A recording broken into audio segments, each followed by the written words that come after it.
Hi, my friend, it's Pat Sloan here. It is May 4th. Do you know what that means? That means may the 4th inch be with you. May the 4th be with you. If you're a Star Wars fan, or even if you remotely have heard of Star Wars, you have heard of May the 4th. May the Force be with you. So instead it is the 4th for May 4th. And I got this fabulous t-shirt many years ago from a quilt shop that doesn't exist anymore. But they did May the 4th inch be with you. And I love this t-shirt. Ta-da! I wear it every May 4th, so it should last me forever. Which I hope it does. So today we have a couple things. There's a little shuffle on the thread tour, Wendy's thread tour, and today is my day. Me and the fabulous Susan Aki, who is just incredibly gifted.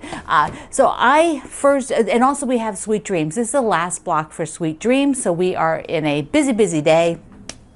What I want to do with Sweet Dreams is I want to walk you through the two blocks, the last two blocks, the fabrics I pick and where I put them and sort of how I organize them. And we will look at the sashings for mine.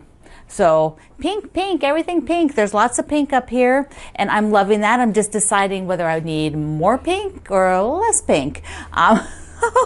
So first let's do the Sweet Dreams, and then at the end I will do I will show you my quilt on the tour, because you can also then, or you will, I'm sure you will, go over to the Aurifil website, to their blog, and enter to win a thread box of Wendy's. It is such a beautiful collection. Okay, I'll give you a sneak peek.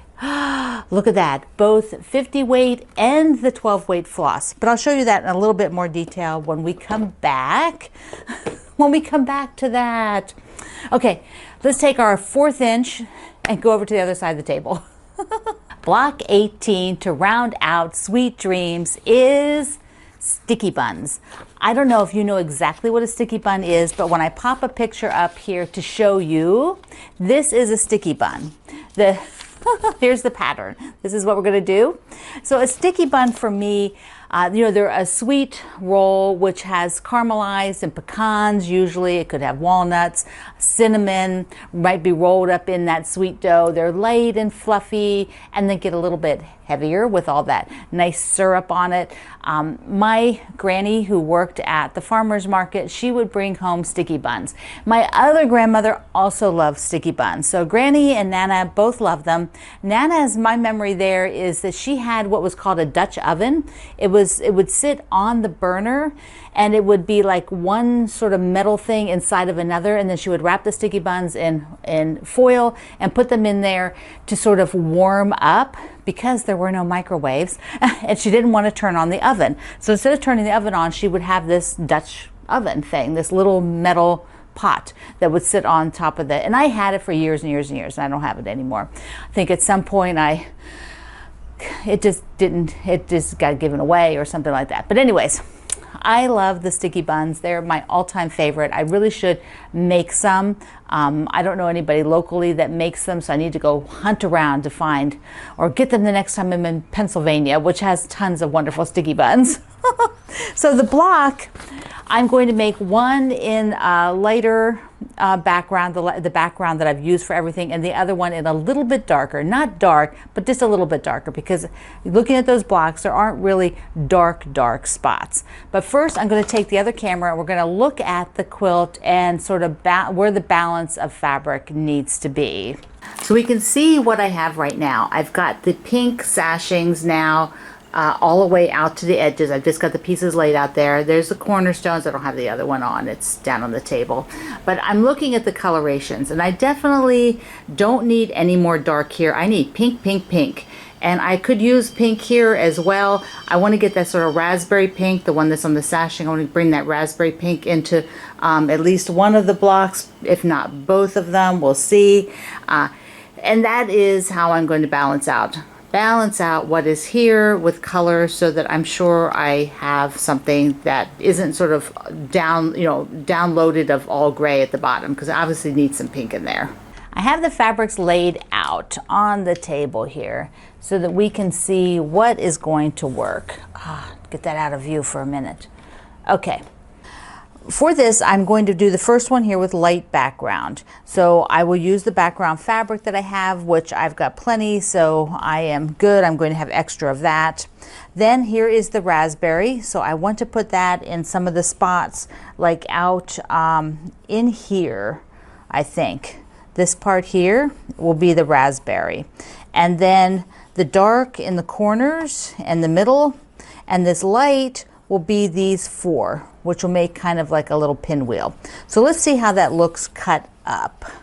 So I've got the, here we go. So it's not, they're just cut. The squares are all cut. So this gives me an idea of where I'm going. And I have them laid out in sets so that these all have to be sewn together as to make half square triangles. So I'm good with this one now. Let's look at the second colorway. And for there, I am going to use this pink as the background. So I sort of shaded this one to show you. It's a bit dark, but this is all I have now left. I've already cut it. Otherwise I couldn't use this. I wouldn't have enough, but I've already cut that one. So this is the background. Let's see, what do I got? This is kind of the corners, the white, you know, with the pattern on it. And then these two grays, I have the light gray as the one that will make this unit here, and then the darker gray, just these four. So let's see how that looks on the board where the pieces are cut, and I haven't sewn them yet. So here you go. So I like this concept. Now what I'll do is do all the half square triangles, then we'll come back and see it laid out and decide if we need any changes. Here we go. It's laid out and not sewn. So once you have all the half square triangles done, it is so much easier. See here? It is so much easier to see what those colors are going to do, see how the block's going to look. Now I could switch this out. I could make it the same gray as these four units like this. So there's another option. That looks good too. I kind of like it with the black on this one. I think it makes it pop. Okay, let's look at the other one, which looks totally different with all of the pink as the background. Ah, look at that. Look at that. Now it's not sewn together, which, so, you know, it doesn't actually jag out here like this, but look at that. I think that's cool. Now this one, I definitely think the center needs to switch and be the dark. There we go. See, I think that just helps it, whereas it loses its form a bit because these are closer in color. They're not as high contrast as the other one. So you can see here. See? So I think this helps this one to have the little bit darker center on it. Now I'll sew these up.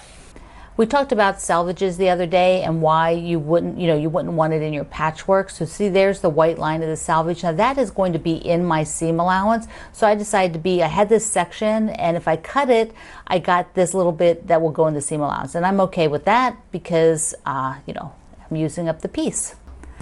Here are the two versions of the sticky bun, one with the light background and the other with the pink background. They look so good. All right, we're going to put them up here on the wall and then take a look at some thoughts, options for the sashing between the blocks and a few other things. So let me just grab these off of here. Now I think I want the one with more pink down here at the bottom because that definitely needed some pink there, and then this guy we'll put over here. So that is how they're looking. Yes. So let me get the other camera and we'll sort of look at things again here. Now that I have all the blocks up there, I can really see, what's going on. So I have to decide, do I want pink sashing between everything like I have up there, or I put some sample here of the background between everything. So that is one decision. The other one is, do I want to keep this with the dark, these big half square triangles with the dark side in, or maybe rotate them? And I would like to see them rotated. So I'm going to do that and show you the border fabric that I'm going to put a little bit of a border around this.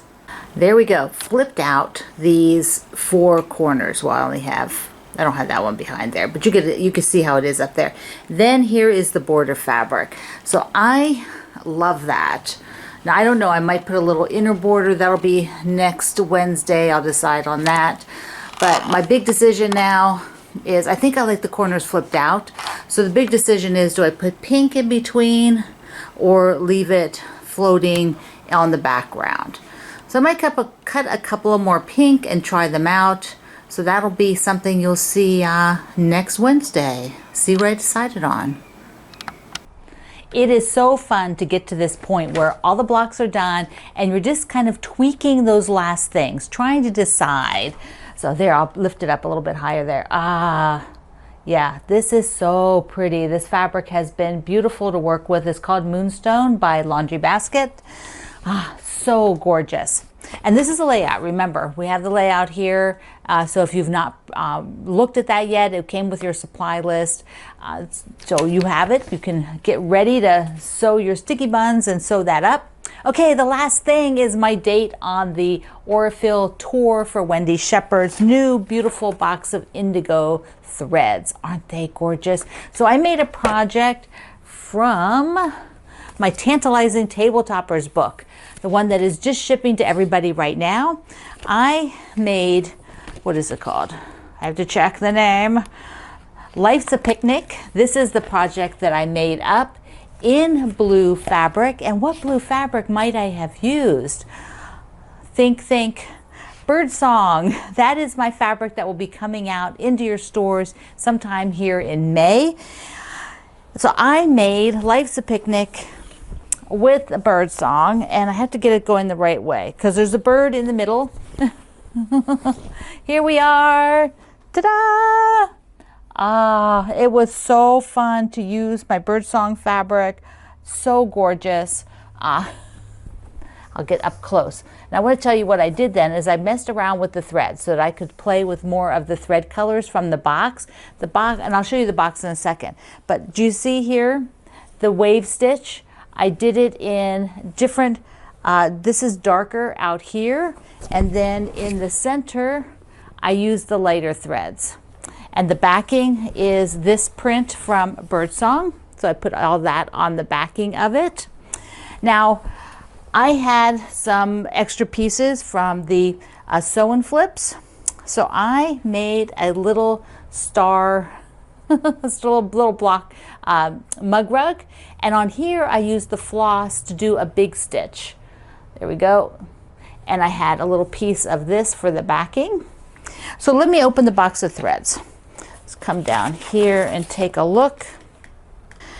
This is the beautiful box. These dishes are all Wendy's dishes. Wendy collects blue and white dishes. They're so beautiful. You follow Wendy, you will see the most gorgeous photos. And that's her photography. Those are her dishes.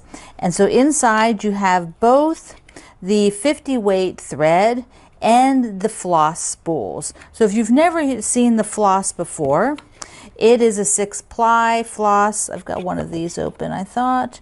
The 6-ply floss, just like any other floss that you use, except so much better.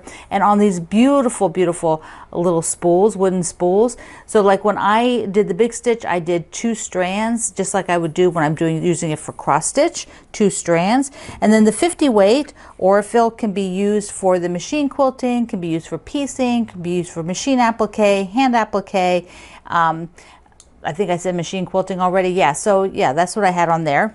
So I did my piece with several of the colors so that I could play around with it. Let me move that again. And when you go over to the Aurifil website, you'll see more photos. And when you go to my website, you'll see more photos. So I did the wave stitch on here. So fun to do. So now what you have to do is hop on over to my website or down below for the link to the Aurifil blog. And when you go over there, you will see Susan Ackey's project and a little interview with her and with me and celebrating Wendy's new thread kit. You can order these. The link is in the description box here for the thread kit and at my website. But if you want to enter to win over at Aurifil, that is available. I'm the first day. There's 3 days. And so you have to come each day to the Aurifil blog over the next 3 days, and you will see so much gorgeous, gorgeous quilting. It's like, and I know on Friday, it will be amazing quilting. So that's Wendy and Karen's day, and they are just do beautiful work. So you are going to have a real treat. Today we do, let me grab one of these sticky bun blocks. It is block 18. It's the last block for our Sweet Dreams. Next Wednesday, I will talk about, if maybe I'll even have finished all of the sashings and be able to show you. We will also be talking about the summer camp sew along, which is our 9 block sew along for this summer on Wednesdays. And I want to show you the fabric again and walk through that. So my friend, may the 4th inch be with you, and may it be accurate for all of your piecing. I'm Pat Sloan. I love you. Mwah. Thank you for being here in the Sloan Zone. I will see you online.